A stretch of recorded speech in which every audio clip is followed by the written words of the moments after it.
सादगी, शालीनता, सौम्य व्यवहार, जिन्होंने भी डॉक्टर मनमोहन सिंह को करीब से देखा जाना, वो सबसे पहले उनके ऐसे ही गुणों को याद करते हैं।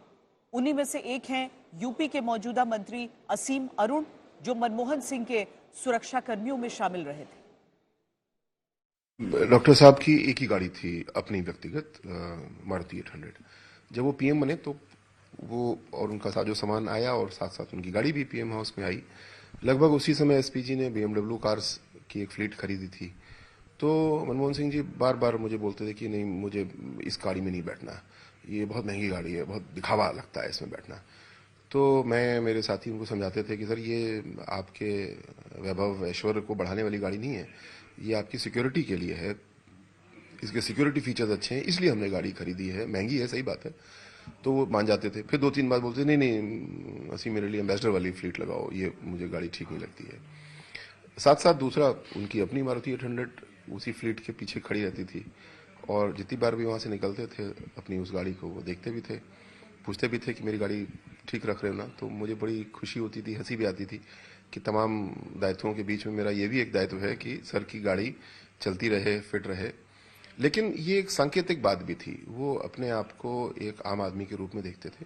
वो अपने आप चलते थे ठीक उस BMW में, लेकिन वो जानते थे कि ये प्राइम मिनिस्टर की गाड़ी है, मेरी गाड़ी वो मारुति 800 है, मैं वो आम आदमी हूँ। और इसीलिए मुझे लगता है कि वो, उनकी जो नज़र थी वो एक आम आदमी की थी और आम व्यक्तियों को किस तरीके से राहत पहुंचानी है, उसके लिए उन्होंने बड़ी बड़ी नीतियां बनाई। केंद्रीय कृषि मंत्री शिवराज सिंह चौहान भी एक किस्सा सुनाते हैं। जब किसानों की समस्या को लेकर अनशन की बात आई तो कैसे प्रधानमंत्री रहे मनमोहन सिंह ने एक फोन कॉल की और फिर क्या हुआ, आप शिवराज सिंह चौहान की जुबानी ही सुनिए। वे प्रधानमंत्री थे और मुख्यमंत्री के नाते मुझे उनके सानिध्य में रहने का सौभाग्य मिला था। एक बार मध्य प्रदेश में पाले के कारण, फ्रॉस्ट के कारण, शीतलहर के कारण जो पाला पड़ता है उससे फसलों का व्यापक नुकसान हो गया। और हमने जब भारत सरकार से किसानों की सहायता करने का आग्रह किया, फसलों को जो नुकसान हुआ था, क्षति हुई थी, उसका आकलन करके, तो हमें यह कह दिया गया भारत सरकार की तरफ से कि पाला तो प्राकृतिक आपदा में आता ही नहीं है, इसलिए कोई राहत नहीं मिलेगी, राहत की राशि नहीं मिलेगी। मन बेचैन हो गया। मैं किसानों के साथ उपवास पर बैठ गया था। तब मनमोहन जी का फोन आया कि कभी आपकी हुकूमत भी आ सकती है, आप ऐसा मत कीजिए, दिल्ली बात करते हैं और समस्या है। मैंने कहा समस्या है, किसान परेशान है, तो बोले हल निकालते हैं। मैं दिल्ली आया। मनमोहन जी ने एक कमेटी बनाई, पाला प्राकृतिक आपदा है कि नहीं इसके लिए। उसमें स्वर्गीय दादा प्रणब मुखर्जी, श्री शरद पवार जी, पी चिदम्बरम जी, उनके साथ मुझे भी रखा उन्होंने उस कमेटी में। और बाद में उस कमेटी ने साइंटिफिक आकलन करके ये कहा कि पाला भी प्राकृतिक आपदा है। और उसके बाद मध्य प्रदेश को 400 करोड़ रुपए की आर्थिक सहायता मनमोहन जी ने, केंद्र सरकार ने दी थी किसानों के लिए।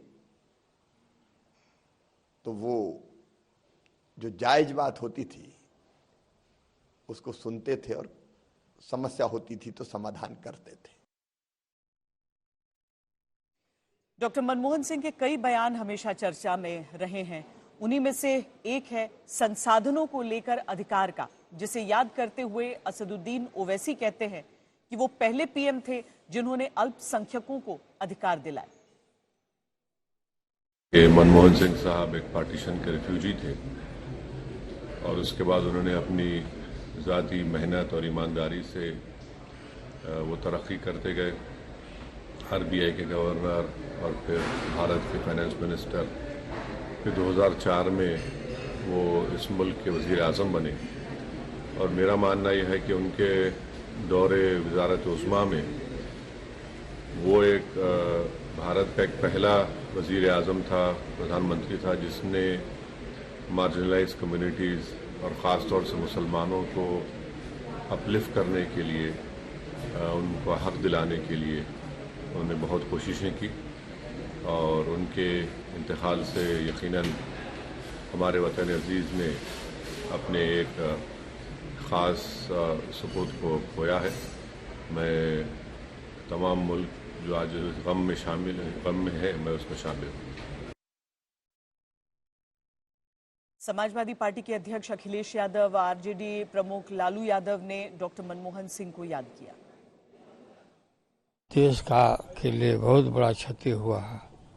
डॉक्टर मनमोहन सिंह ईमानदार, निष्ठावान, इस तरह का नेता बिरले ही मिल सकता है जिस पर कोई आरोप नहीं लगा हो, कुछ नहीं लगा। मंत्रिमंडल में मैं उन्हीं के मंत्रिमंडल में मंत्री था, उनके नेतृत्व में, और उनका बहुत बड़ा सहयोग हमको मिला जब हम रेल मंत्री थे। उनका निधन का समाचार सुन करके गहरा आघात लगा है। मनमोहन सिंह जी देश के वो प्रधानमंत्री जिन्होंने देश को दुनिया के जो आर्थिक रूप से मजबूती करने के लिए फैसले होते हैं, एक वित्त मंत्री के रूप में और एक प्रधानमंत्री के रूप में देश को आर्थिक रूप से मजबूत करना, और देश में आज बहुत कुछ जो दिखाई दे रहा है वो हमारे रहे प्रधानमंत्री मनमोहन सिंह जी की वजह से ही है कि जिस तरह बाजार और आर्थिक नीतियों पे फैसला लिया, उसी का परिणाम यह है कि आज हम दुनिया में बराबर पे खड़े हैं।